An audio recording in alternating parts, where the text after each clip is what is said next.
Life 9.5 million years ago, harsh winters and the fragile balance of survival. The world, 9.5 million years ago, was a place both familiar and alien. Great tectonic shifts continued to reshape the land, lifting mountains higher and pulling seas back from their shores. Across the continents, climates were changing.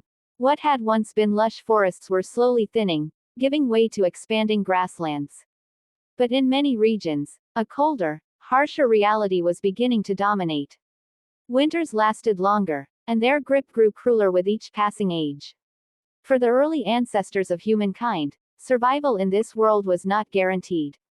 They lived in small groups, scattered across landscapes that demanded constant movement. These bands of primitive beings had no fire, no weapons, and no permanent shelters to shield them from the fury of nature.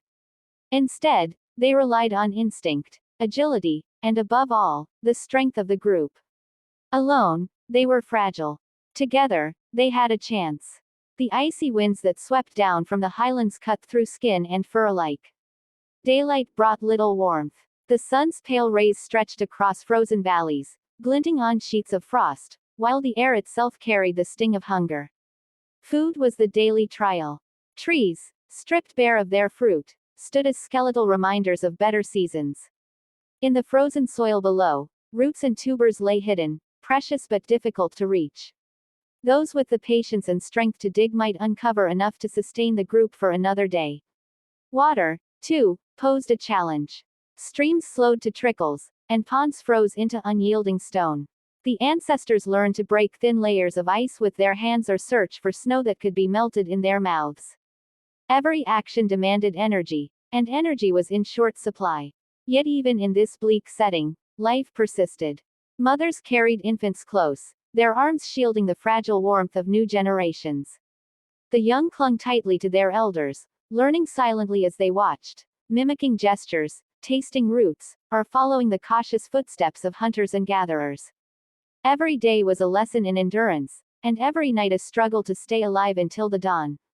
This was the world they knew, cold, unforgiving, and merciless.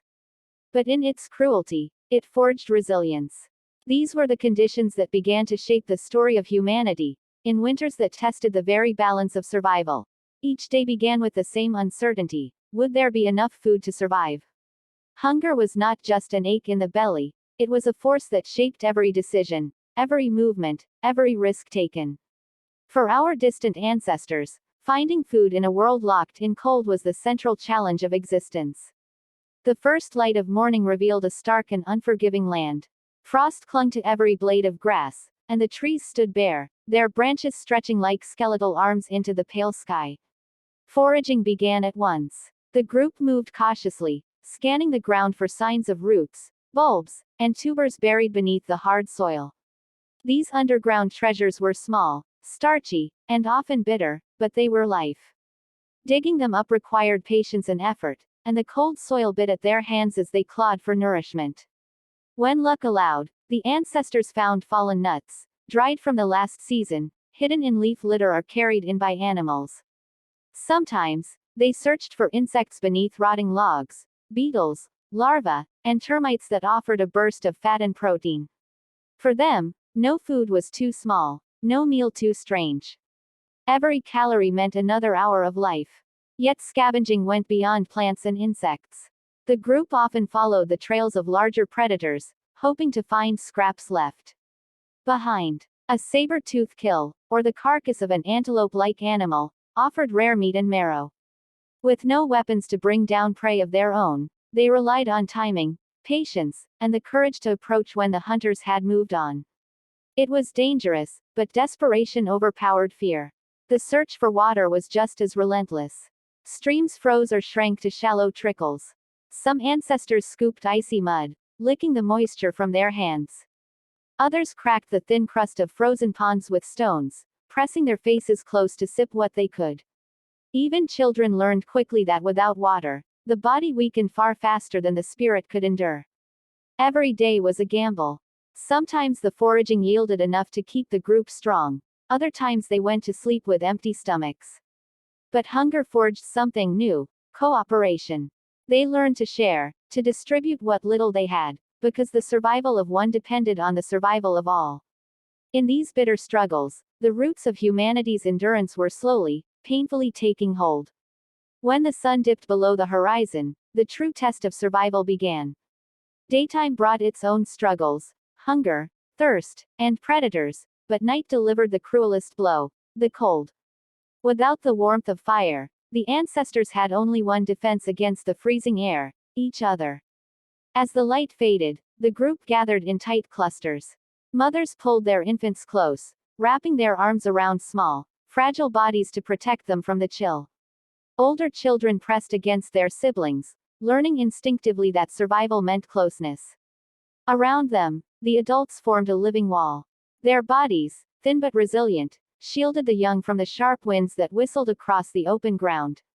The nights were long. Frost coated the earth, and mist rose from the damp soil, seeping into their skin and bones. Breath turned to pale clouds in the air, each exhalation proof that life still clung to them, but also a reminder of how fragile that life was. In the silence of the night, the sound of teeth chattering carried like distant echoes. But the cold was not the only danger.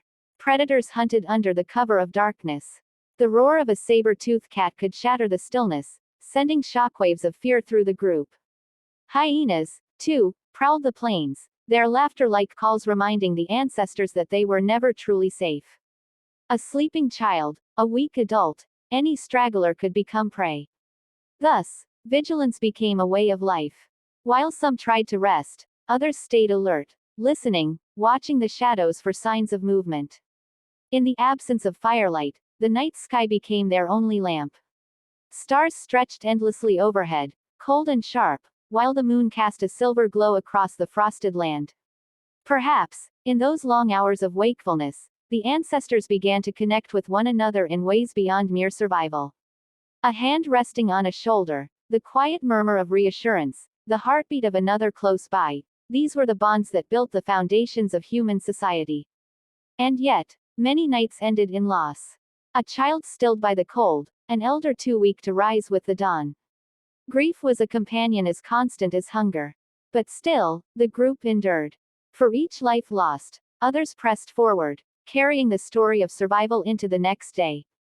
This was the rhythm of harsh winter nights. Fear, closeness, and resilience forged in darkness. The cold was merciless, but it was not the only enemy. Beyond hunger and frost, the night carried other terrors, creatures of immense power, sharpened claws, and ancient hunger. For the ancestors of humankind, predators were not distant threats. They were constant, lurking just beyond the circle of the group, waiting for weakness. The saber-toothed cats were among the most feared. Their massive fangs curved like daggers, built to pierce flesh and bone.